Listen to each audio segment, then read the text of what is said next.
সন্তানকে প্রসব করার সময় একটা মায়ের দেহ থেকে যেই রক্তের ফোঁটাগুলা বের হয়, আমার রাসূল বলেছেন জিহাদের ময়দানে একজন মুজাহিদ আল্লাহর রাস্তায় শহীদ হওয়ার সময় তার দেহ থেকে যেই রক্তগুলা ঝরে জমিনের মধ্যে পড়ে যায়, ওই রক্তগুলার যা মূল্য, আমার মা আমাকে জন্ম দেওয়ার সময় যে রক্তটা তার দেহ থেকে বের হয়েছে, ওই রক্তটারও সম পরিমাণ মূল্য আল্লাহর দরবারে হয়ে যায়।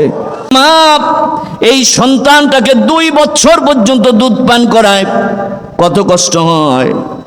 এর প্রতিটা দুধের এক একটা ফোঁটার বিনিময়ে আল্লাহ রাব্বুল আলামিন মায়ের আমলনামাতে একটা একটা করে সওয়াব দিয়ে দেয়।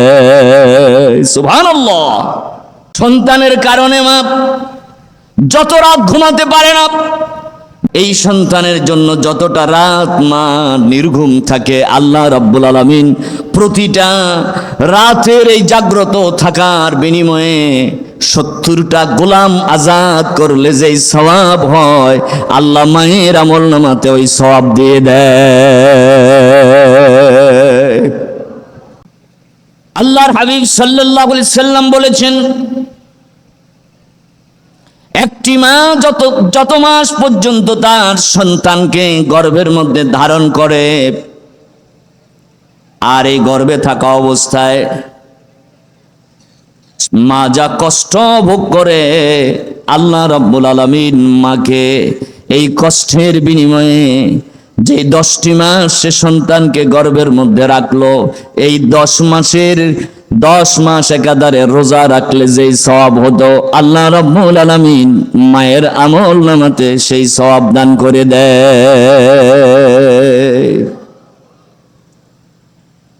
একজন গর্ভবতী মা যত মাস সন্তানটাকে গর্ভের মধ্যে রাখি, আমার বিশ্বনবী বলেন তত রাতের সারা রাত জাগ্রত থেকে নফল নামাজ আদায় করলে যেই সওয়াব হতো, আল্লাহ রাব্বুল আলামিন মায়ের এই গর্ভধারণের কারণে তাকে অত মাসের নফল নামাজের রাতের নফল নামাজের সওয়াব আল্লাহ দিয়ে দেয়।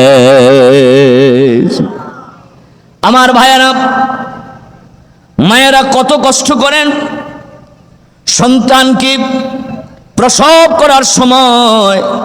একটা মায়ের দেহ থেকে যেই রক্তের ফোঁটাগুলা বের হয়, আমার রাসূল বলেছেন জিহাদের ময়দানে একজন মুজাহিদ আল্লাহর রাস্তায় শহীদ হওয়ার সময় তার দেহ থেকে যেই রক্তগুলা ঝরে জমিনের মধ্যে পড়ে যায়, ওই রক্তগুলার যা মূল্য, আমার মা আমাকে জন্ম দেওয়ার সময় যে রক্তটা তার দেহ থেকে বের হয়েছে, ওই রক্তটারও সম পরিমাণ মূল্য আল্লাহর দরবারে হয়ে যায়। মাকে আল্লাহ রাব্বুল আলামিন এই বাচ্চা প্রসবের দ্বারা একজন মাকে আল্লাহ রাব্বুল আলামিন জিহাদের সওয়াব তার আমলনামাতে দিয়ে দেয়। আল্লাহু আকবার বলেন। এরপরে মা এই সন্তানটাকে 2 বছর পর্যন্ত দুধ পান করায়, কত কষ্ট হয়। এই 2 মাসের দুধ পান, এর প্রতিটা দুধের এক একটা ফোঁটার বিনিময়ে আল্লাহ রাব্বুল আলামিন মায়ের আমলনামাতে একটা একটা করে সওয়াব দিয়ে দেয়। সুবহানাল্লাহ। আমার ভাইয়েরা,